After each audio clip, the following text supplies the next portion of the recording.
Okay, so I wanted to start a series about foster care because I obviously have some knowledge about that, and I thought, hey, if there's someone out there that is considering foster care, I would like to give them as much information as I have to be able to make a decision.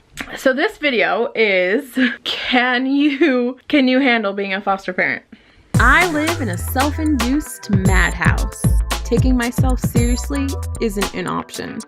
So I'm doing what any good mom would do, winging it. Okay, listen. What? So... Is it recording? Listen, it's recording. Stop touching me there. No, listen, okay. So what are some things that people should know about being a foster parent? It's hard. That's an understatement. Okay. So what are some things that surprised you? How hard it is. Why is it hard though? Because the world is pretty messed up. And the kids have a lot happen to them. Mm-hmm. And you can't fix it overnight. Can't fix it over a year. Can't fix it over 5 years. Sometimes you can't fix it at all. Mm-hmm. It sucks. That is one of the hardest parts. Never-ending battle. Mm-hmm. Never ending. There's tons of up and downs, tons of like it's worth it experiences, but there are some that'll just bring you to your knees too. So, hi, we got some. We have company. Do you want to do this video with us? What? What is it? We're just talking about Manny and Danita. Do you want to talk with them about it? No. You do or don't? No. Okay. Okay, so there's lots of appointments. Why are you staring at it? What were you doing? Nothing. We're gonna watch this back, you know that, right? Okay, so there's lots of appointments. Mm-hmm. Multiple a week. Therapy appointments. If they're still trying to reunify with their parents, they have visitation. Which is hard. Very hard. For the kids especially. They come back. For the next 2 days. Mm-hmm. Well, 3 days. It's not very easy for them. Mm-hmm. That's true.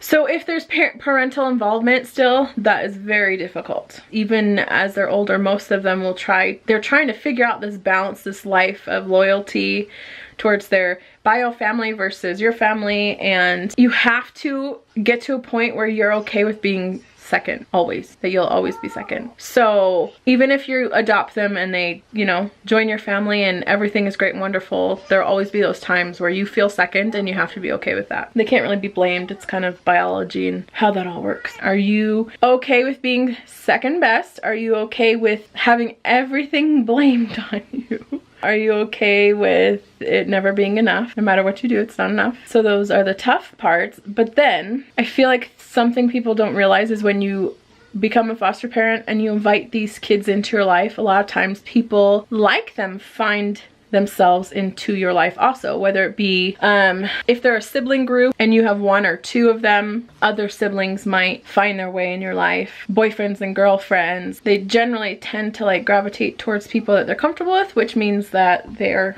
a lot like them, and so that's good because you have more people in your life to love, but it also means that people that have like difficulties are coming into your life too. So be prepared for that. We did not anticipate adopting when we went into it. We just wanted to help some kids, and it ended up turning into an adoption situation. So there's 2 things. If you go into it with that child having reunification with their bio parents being on the table, then either you could lose that child and want to adopt them and lose them, or not even a plan on adopting and end up obviously wanting to adopt them because they become your family at that point and they're eligible. So you can't, there's tons of different situations within the foster care system that you have to decide if it's right for you. If you're willing and wanting to just help kids, consider proctor care because that's older kids. Or if you are wanting to adopt, try to see if you can get a case where the parent has already had their right removed. What did you feel like you weren't prepared for? That's a good question. What wasn't I prepared for? Well, I was talking to a guy and they felt like they should adopt, and they wanted to adopt out of country. So the videos that are put out and all the stories that you hear are,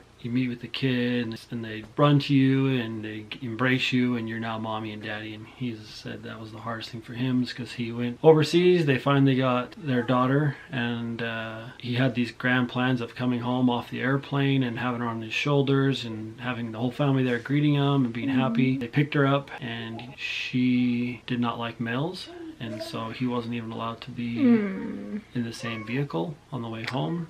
and she was terrified if everybody was there to greet her. I think that can apply to foster care in the US too. Each kid comes with their different set of struggles and background, and so you really don't know what it is. And they do not just jump on board. Most of them don't just jump on board the whole mommy daddy train. It took our son a long time to call us mom and dad, but that was a choice that he made when he was a teenager. So yeah, that would be hard, because it is like romanticized about, oh, adoption, it's great and wonderful, but you're still dealing with strangers. You're dealing with strangers, and you're dealing with kids that have been traumatized most of the time. A lot of abuse. Like there's a If you're reason. getting infants, it's a little different scenario. I agree. If you're getting kids, there's a lot of backstory. And it comes up over the years and comes out, and you struggle with it. So yeah, I just want to, this is not a quick video. I thought it was going to be a quick video. I just wanted to do a quick video. Just to, if you're wanting to do foster care, there's maybe a little bit of insight of what you're kind of getting yourself into.